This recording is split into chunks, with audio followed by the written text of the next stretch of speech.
ॐ एकदन्ताय विद्महे वक्रतुंडाय धीमहि तन्नो दंती प्रचोदयात। उद्या शुक्रवारी आहे विनायक चतुर्थी आणि जर उद्या तुम्ही संध्याकाळी उंबरठ्यावर या वस्तू जाळल्या तर 7 पिढ्यांचे दारिद्र्य दूर होईल, कुटुंबावरील सर्व विघ्न दूर होतील आणि श्री गणरायाची कृपा तुमच्या संपूर्ण कुटुंबावर राहील। पण हा उपाय नेमका कोणत्या वेळेत करायचा, कोणत्या वस्तू वापरायच्या आणि हा उपाय करताना कोणती चूक टाळायची हे जाणून घेणं तितकंच महत्त्वाचं आहे। त्यामुळे हा व्हिडिओ शेवटपर्यंत नक्की पहा। नमस्कार मंडळी, श्रीराज स्वामी विश्वभक्ती परिवारात तुमचं मनापासून स्वागत आहे। श्री गणरायाच्या कृपेने तुमच्या आयुष्यात नेहमी आनंद, समाधान आणि भरभराट राहो हीच मनापासून प्रार्थना। उद्या शुक्रवार विनायक चतुर्थी आली आहे। प्रत्येक महिन्यात येणारी ही विनायक चतुर्थी गणपती बाप्पांच्या कृपेचा विशेष दिवस मानला जातो। या दिवशी श्रद्धेने केलेली पूजा, जप आणि साधे सोपे उपाय देखील अनेक पटींनी शुभ फल देतात। त्यामुळे हा दिवस अजिबात दुर्लक्षित करू नका। गणपती बाप्पा म्हणजे विघ्नहर्ता, आपल्या आयुष्यातील अडथळे दूर करणारे, शुभ कार्यांना यश देणारे आणि भक्तांच्या मनोकामना पूर्ण करणारे पहिले पूजनीय दैवत। म्हणूनच कोणत्याही शुभ कार्याची सुरुवात सर्वप्रथम गणरायाच्या पूजनाने केली जाते। आणि उद्या आलेल्या या विनायक चतुर्थीच्या दिवशी मी तुम्हाला एक अत्यंत प्रभावी आणि सोपा उपाय सांगणार आहे। हा उपाय संध्याकाळी फक्त कापुरासोबत करायचा आहे। श्रद्धेने हा उपाय केल्यास घरातील नकारात्मकता कमी होण्यास मदत होते, घरातील वातावरण प्रसन्न राहते आणि श्री गणरायाची कृपा संपूर्ण कुटुंबावर राहावी अशी प्रार्थना केली जाते। विशेष म्हणजे या उपायासाठी लागणाऱ्या वस्तू सहज घरात उपलब्ध असतात, पण त्या कोणत्या आहेत, त्या कशा वापरायच्या आणि उपायाची योग्य पद्धत काय आहे हे पुढे मी सविस्तर सांगणार आहे। त्यामुळे व्हिडिओ कुठेही स्किप करू नका। फक्त एकच विनंती, व्हिडिओला लाईक करून गणपती बाप्पांच्या कृपेने लवकरच माझे स्वप्न पूर्ण होणार आहे असे कॉमेंटमध्ये लिहायला विसरू नका। सर्वप्रथम या उपायाची वेळ जाणून घेऊया। हा उपाय उद्या संध्याकाळी करायचा आहे।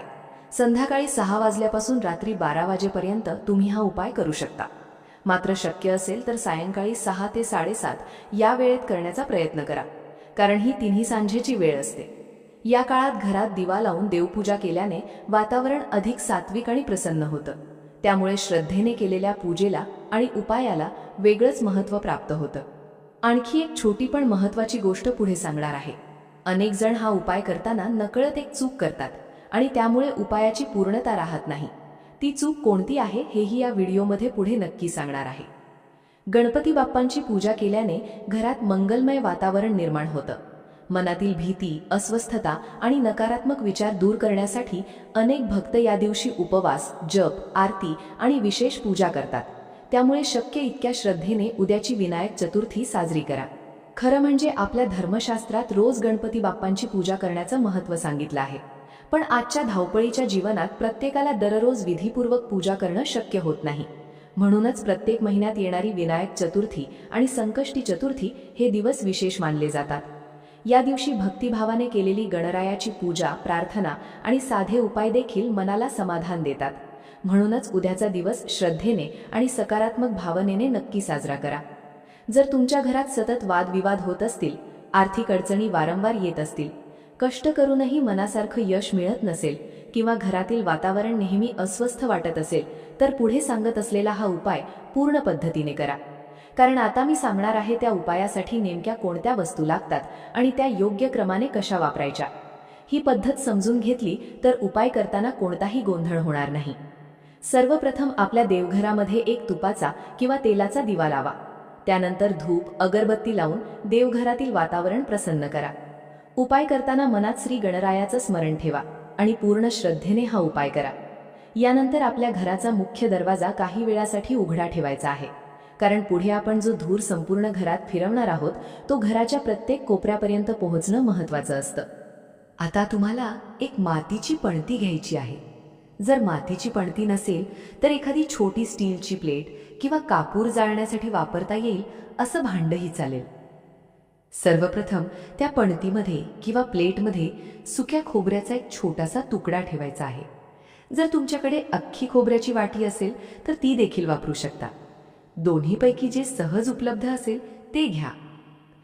आता त्या खोबऱ्याच्या पांढऱ्या भागावर 2 कापराच्या वड्या ठेवायच्या आहेत। भीमसेनी कापूर असेल तर उत्तम, नसेल तर साधा कापूरही वापरू शकता।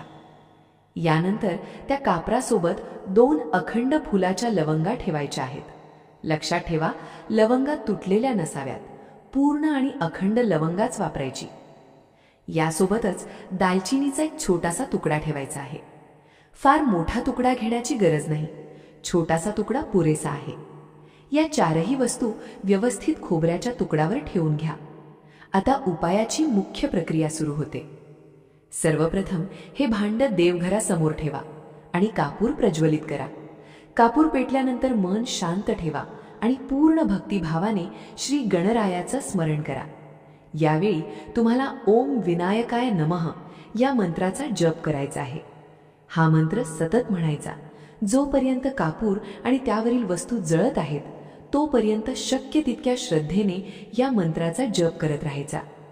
बघा, अनेक जण इथे घाई करतात, कापूर पेटवला आणि लगेच पुढची प्रक्रिया सुरू करतात. पण असं करू नका. काही क्षण देवघरासमोर बसून गणपती बाप्पांचं ध्यान करा आणि मंत्रजप करत राहा. त्यामुळे उपाय अधिक भक्तिभावाने पूर्ण होतो. आता पुढची प्रक्रिया देखील तितकीच महत्त्वाची आहे. जेव्हा कापूर व्यवस्थित पेटू लागेल तेव्हा ते भांड सावधपणे उचला आणि त्याचा धूर संपूर्ण घरामध्ये फिरवा. प्रत्येक खोलीत, प्रत्येक कोपऱ्यात हा धूर जाईल याची काळजी घ्या. विशेषतः घराच्या मुख्य दरवाजाजवळ हा धूर काही क्षण नक्की फिरवा. त्यानंतर घराच्या उंबरठ्याजवळ ते भांड काही क्षण ठेवा. ही प्रक्रिया पूर्ण झाल्यावर पुन्हा ते भांड देवघरासमोर आणून ठेवा. जोपर्यंत कापूर पूर्णपणे शांत होत नाही तोपर्यंत ते तिथेच राहू द्या. आणखी एक महत्त्वाची गोष्ट पुढे सांगणार आहे. हा उपाय पूर्ण झाल्यानंतर खोबऱ्याच्या तुकड्याचं काय करायचं हे अनेकांना माहीत नसतं. इथेच बऱ्याच जणांकडून चूक होते, म्हणून पुढचा भाग अजिबात चुकवू नका. याचबरोबर प्रत्येक आईवडिलांसाठी मुलांच्या बुद्धी, अभ्यास आणि एकाग्रतेसाठीही एक अतिशय सुंदर उपाय सांगणार आहे. त्यामुळे व्हिडिओ शेवटपर्यंत नक्की पहा. जेव्हा कापूर पूर्णपणे जळून शांत होईल तेव्हा त्या भांड्यात जो खोबऱ्याचा तुकडा किंवा खोबऱ्याची वाटी ठेवलेली आहे ती तिथून काढून घ्यायची. यानंतर तो खोबऱ्याचा तुकडा निर्माल्यात टाकू शकता.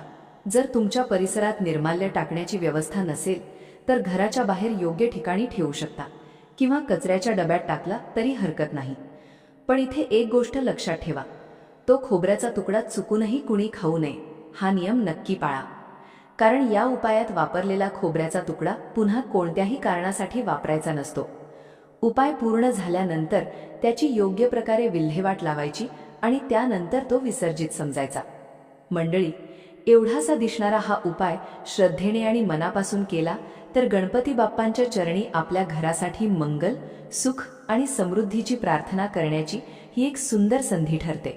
आणि आता प्रत्येक आई वडिलांसाठी एक खास उपाय सांगतो. जर तुमच्या घरात लहान मुलं असतील, ती शाळेत किंवा कॉलेजमध्ये शिकत असतील, अभ्यासात त्यांचं मन लागत नसेल किंवा अभ्यास करूनही लक्षात राहत नसेल तर उद्याच्या विनायक चतुर्थीला हा उपाय नक्की करा. गणपती बाप्पांना बुद्धी, विद्या आणि ज्ञानाचे अधिपती मानलं जातं. त्यामुळे मुलांसाठी केलेली ही छोटी सेवा अनेक पालक श्रद्धेने करतात. या उपायासाठी तुम्हाला 11 अखंड फुलाच्या लवंगा घ्यायच्या आहेत. सकाळी किंवा दिवसभरात जेव्हा वेळ मिळेल तेव्हा देवघरामध्ये दिवा लावा, धूप दीप करून वातावरण प्रसन्न करा आणि शांतपणे आसनावर बसा. त्या 11 लवंगा आपल्या उजव्या हातात घ्या आणि मूठ हलकेच बंद करा.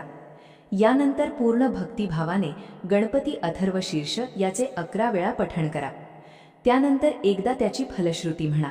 असं केल्यानंतर त्या 11 लवंगांपैकी एक लवंग मुलाला खायला द्यायची आहे. जर मूल लवंग तशी खाणार नसेल तर ती बारीक करून दुधात किंवा चहात मिसळून देऊ शकता. उरलेल्या 10 लवंगा एका स्वच्छ डबीत भरून देवघरात ठेवून द्या. आता दुसऱ्या दिवशी देवपूजा झाल्यानंतर पुन्हा त्या डबीतून एक लवंग हातात घ्या. एकदा गणपती अथर्व शीर्ष आणि त्याची फलश्रुती म्हणा आणि ती लवंग मुलाला द्या. अशीच सेवा सलग 11 दिवस करायची आहे.